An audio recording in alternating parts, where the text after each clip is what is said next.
The villagers of Eziama always told tales about Ponzofa's house. Perched at the edge of the forest, its walls were cracked, its windows covered with rusting iron bars, and one door on the upper floor remained permanently locked.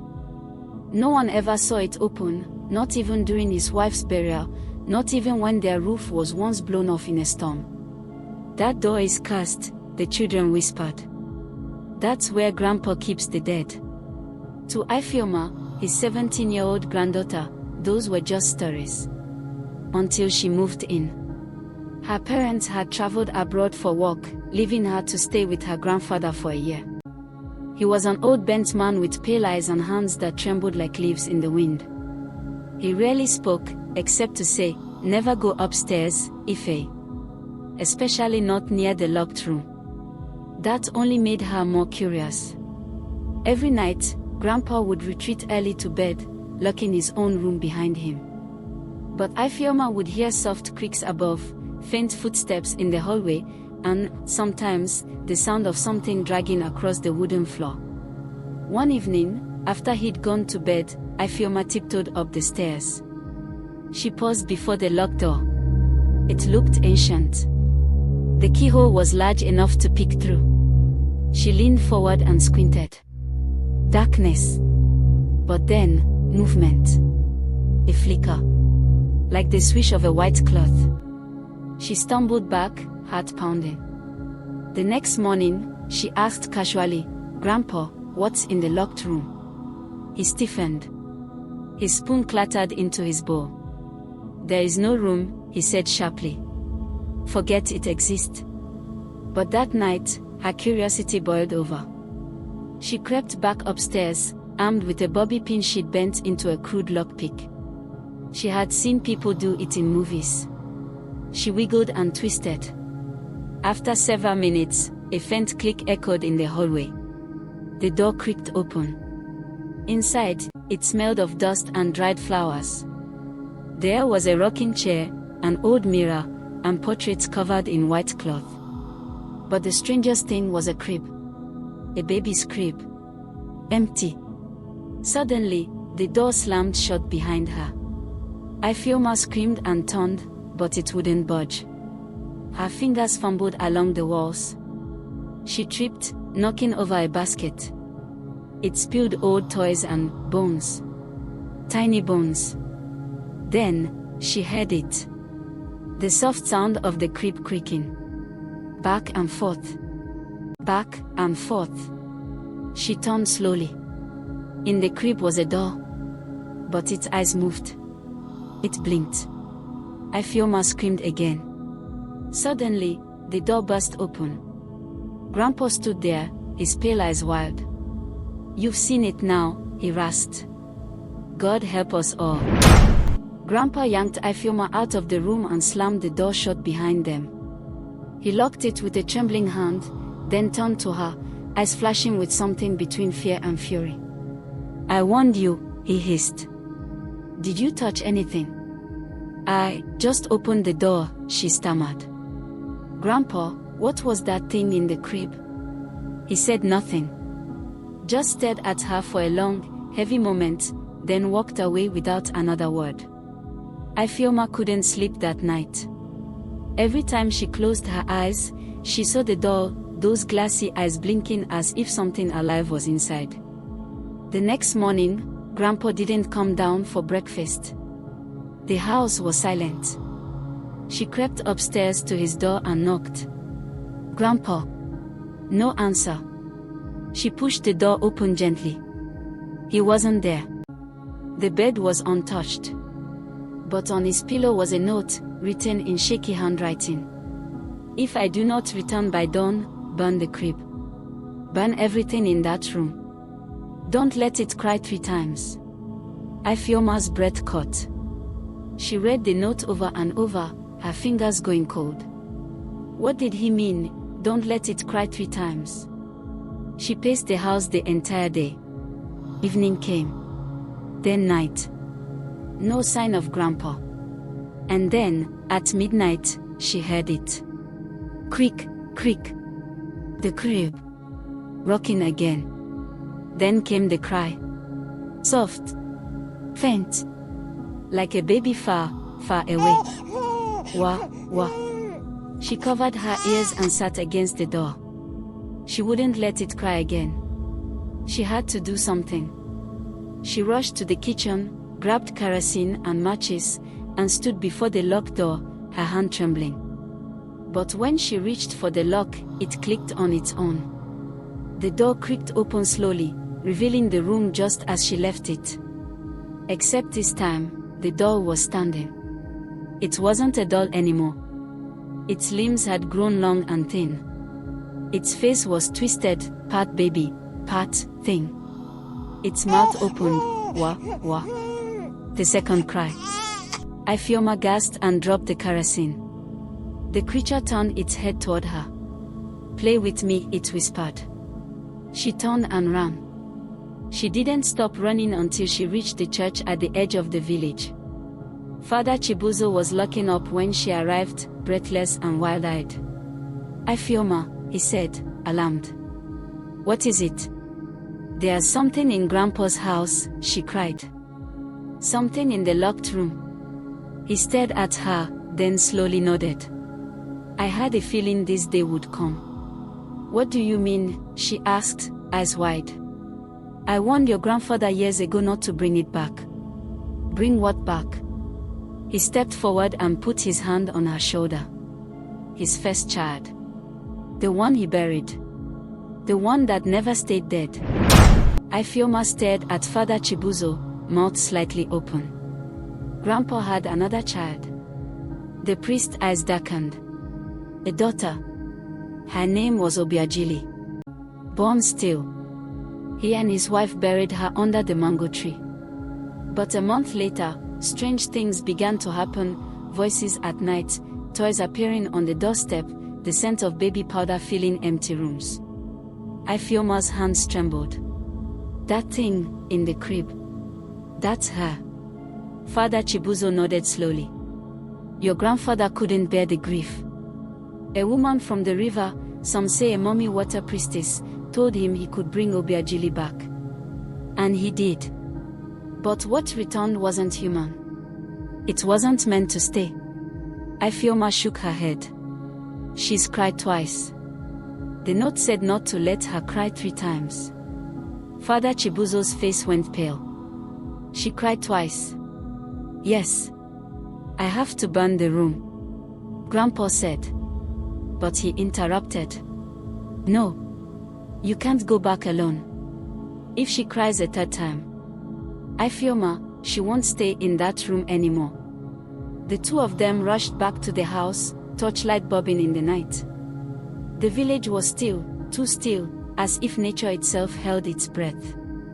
At the door, Father Chibuzo took out a small bottle of holy water and a wooden cross. "Stay behind me. Don't speak unless I tell you to." They entered. The house was dead silent. But the air felt thick, pressing against them like water. They crept up the stairs. Every step groaned. When they reached the locked door, it was already open. The crib was empty. The cloths covering the portraits had been ripped off.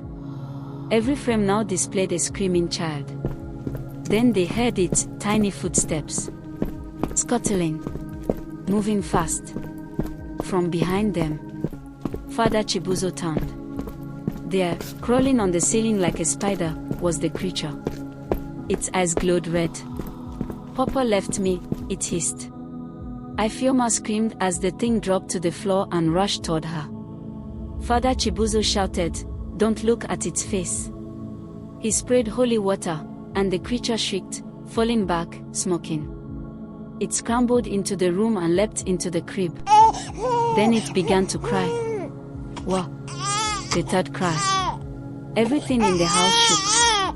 The walls cracked. Lights exploded. Father Chibuzo turned to Ifeoma. "Run!" But she was frozen. Her body refused to move. Her eyes locked on the crib. The creature was growing. Its legs stretched. Its mouth widened. It climbed out of the crib, standing taller than a man now, its skin pale as chalk and as black as death. It turned to her. You opened the door, sister. Then it vanished. Gone. Not through the window. Not through the floor. Just gone. The silence that followed was worse than the noise. Father Chibuzo grabbed Ifeoma by the arm. We must leave now. It's no longer bound to the room. She's free. They fled the house and didn't stop running until they reached the church again. There, under the altar, Father Chibuzo locked the door and began to pray. What happens now? Ifeoma asked, voice shaking. He looked at her. Now, it begins. The next morning, the village of Eziama awoke to a darkness the sun couldn't pierce. The sky was grey. The birds didn't sing. Even the air felt wrong, cold and sour, like something rotten hung in the breeze. Father Chibuzo paced the church altar, his prayer beads clutched tightly. Ifeoma sat on the pew, arms wrapped around herself. She's loose now, he muttered. She was bound to the crib by old blood rights. But 3 cries broke the seal. Ifeoma's voice was barely above a whisper. Why me? Why did she say I opened the door, sister? I'm not her sister. Father Chibuzo stopped. Slowly, he turned to her. Ifeoma, what do you know about your birth? She blinked. What do you mean? You were born in this village? Yes. He hesitated. And your mother, did she ever speak of a lost pregnancy? Ifeoma shook her head. No. Wait, there was a story she told when I was younger. That I came late. That I wasn't the first, but the only one who survived. The priest nodded grimly. You are her sister. Your grandfather, he tried again. Another daughter. After the first was lost. And maybe, just maybe, what came back that first time never truly left. A sudden knock on the church doors made them jump. 3 soft knocks. Then silence. Father Chibuzo approached slowly and peeked through the slit. Nothing. He opened the door. A small child stood on the steps. No older than 4. Dressed in white. Holding a rattle. Her eyes were entirely black. Is my sister home? She asked sweetly. Father Chibuzo slammed the door shut and locked it. She's growing stronger, he said. She's taking form now, stealing energy. That child might already be someone from the village. Ifeoma backed away, shaking. What do?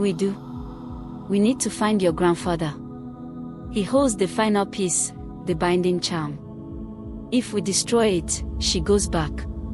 If not, another knock. Then a second. Then a third. But not from the front. From the walls. From under the floor. From inside the church. She's already in, Ifeoma whispered. A light exploded above them. Father Chibuzo grabbed a crucifix. The baptismal room. There's a trapdoor. We can escape into the forest. They ran as the walls paused around them. Whispers filled the air. The trapdoor creaked open, revealing a tight tunnel.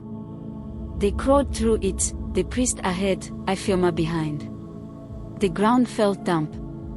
The light dimmed. Then, a cry. Close. Wah, wah. Ifeoma turned. Something was crawling behind her. Pale fingers. Red eyes. Ify, it giggled. Keep moving. Father Chibuzo yelled. They burst out of the tunnel into the forest behind the church. But they weren't alone. Villagers stood in the clearing, dozens of them. Faces blank. Eyes empty. Controlled. And at the center, Grandpa Sofa. Tied to a tree. Bloodied. Breathing, but barely. Ifeoma screamed. Grandpa. The crowd stepped aside. She emerged, wearing a child's face. But her body, twisted. Unnatural. She smiled. You didn't play with me, sister. Ifeoma's feet felt glued to the earth as the creature stepped forward, her face now a child's, now melting, now something ancient and angry. I waited, the thing hissed. In the crib. In the dark. But you never came. Grandpa Nsofa groaned where he hung against the tree, his head jerking up weakly. Ifeoma, don't listen to her, she's not your sister anymore. The villagers surrounding them didn't move. Their eyes were glassy. Lifeless. Puppets under her will. Father Chibuzo stepped in front of Ifeoma, holding his cross high. In the name of the living God, I command you. The creature laughed. Save your breath, old man. This blood runs too deep. It turned back to Ifeoma. You opened the door. You stirred the memory. Now you must choose. Choose. Ifeoma whispered. Stay, and be my sister. Or run, and I burn this village to ash. Behind her, the possessed villagers began to twitch and mutter words in a language that didn't belong to the earth. Then, from the base of the mango tree, something began to rise. A second crib. Made of roots and bones. Lie in the crib, the creature said, her voice suddenly soft. Just one night. Be with me. And I'll leave them all. Ifeoma's heart pounded. She turned to Father Chibuzo. What if I say yes? You can't, he said. She'll consume your soul. You'll become her. Forever trapped. But Grandpa, these people. The priest turned to Grandpa Nsofa. Where is the binding charm? Tell us. The old man's voice cracked like dry wood. Buried, under the mango tree, with her first body. The creature screamed, a high, piercing sound that made the forest shiver. Lies. He wants to bury me again. Then it charged. Inhuman. Crawling. Stretching. Father Chibuzo threw holy water as Ifeoma dashed toward the mango tree, falling to her knees and clawing at the dirt. She dug faster than she ever thought possible. Her fingers bled. The earth was cold and angry. Then she hit something, a tiny, rusted box wrapped in red cloth. As soon as she lifted it, the wind howled. The creature shrieked behind her. No! Don't open it! Ifeoma tore the cloth. Inside was a charm, a small ivory carving of a crying baby, pierced through the heart with a thorn. She looked at Father Chibuzo. What do I do? He was wrestling with the creature, holding her back with a flaming torch. Break it. Now. Ifeoma gripped the charm in both hands, and snapped it in half. The world froze. The creature fell to the ground, convulsing. The possessed villagers dropped like puppets with cut strings. The forest sighed, as though it had been holding its breath for generations. The doll-like body shrunk, curling into a small bundle of rags and bones. It whimpered once. Sister, then it was gone. Only silence remained. The air grew warm. The sun peeked through the clouds. Ifeoma fell backward, breathing hard. Father Chibuzo stumbled toward her and held her hand. It's over, he said. But Grandpa, still tied to the tree, shook his head faintly. No, it's not. Grandpa Nsofa's voice was barely audible, his lips cracked, his eyes glazed with pain. No, it's not over. Ifeoma rushed to him, cutting the ropes with a sharp twig. He collapsed into her arms, wheezing, his body thin like dried bark. She's gone, Ifeoma whispered. We destroyed the charm. It's over. But Grandpa's eyes remained fixed on the crib beneath the mango tree, where the broken pieces of the spirit's charm still smoked faintly. I didn't tell you everything. Father Chibuzo approached warily, the holy torch now just a glowing stick in his hand. What didn't you tell us, Nsofa? The old man coughed, each breath a struggle.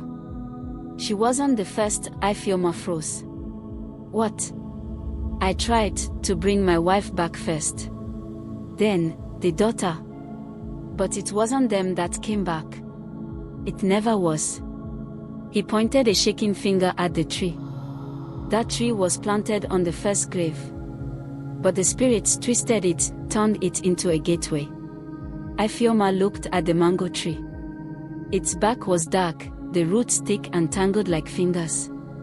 The fruit hung low and heavy, as if watching. Father Chibuzo frowned. A gateway. Grandpa nodded slowly. They come through it. When blood is spilled, or when someone hears their name in a dream. Ifeoma's stomach dropped. I had a dream. The night I opened the door. I heard her name. Neka. Grandpa gasped. That name wasn't meant to be spoken. Suddenly, the earth trembled beneath them. From the roots of the mango tree came a low growl. Not one voice, but many. Twisted. Whispering. Ifeoma backed away. What's happening? Father Chibuzo stepped forward and pressed a palm to the tree. His eyes widened in horror. There are more. Dozens. Maybe hundreds. Waiting. The priest turned to Grandpa. How do we seal it permanently? Grandpa Nsofa coughed again, his face pale. Blood, same blood that opened it, must close it. He looked straight at Ifeoma. She shook her head, stepping back. No, no. I didn't ask for this. But deep down, she knew. Her blood had called them. Her voice had awakened the first spirit. And only her blood could silence the rest. I'll die, she whispered. Father Chibuzo looked at her with a mix of sorrow and strength. Not if we do it the old way. He pulled a knife from his robes. We'll mark you with the sign of rebirth. Then you place your blood on the root. If the seal accepts it, the door will shut. And if it doesn't, he looked away. Then you'll become the new gate. No more words. With trembling hands, Ifeoma let him cut a small cross into her palm. Her blood pooled slowly. She stepped forward, toward the tree. Its roots paused, waiting. 1 drop. 2. 3. The tree shuddered. Then, silence. No growls. No cries. Just a sudden, unnatural calm. The air warmed. The clouds parted. The mango tree stilled. Its bark turned gray. Then cracks formed across it. It split open and collapsed into ash. The gateway was gone. Ifeoma fell to her knees, breathing hard, her hands still bleeding. Father Chibuzo caught her. You did it. Grandpa Nsofa smiled faintly. You saved us. That night, the villagers returned to themselves. Confused, weak, but alive. No one remembered being possessed.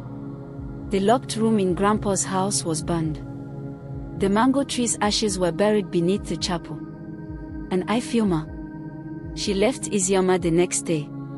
She never came back. But every year, when the wind shifts and the mango trees bloom too early, some say they see a small crib beneath the soil. Empty. Waiting.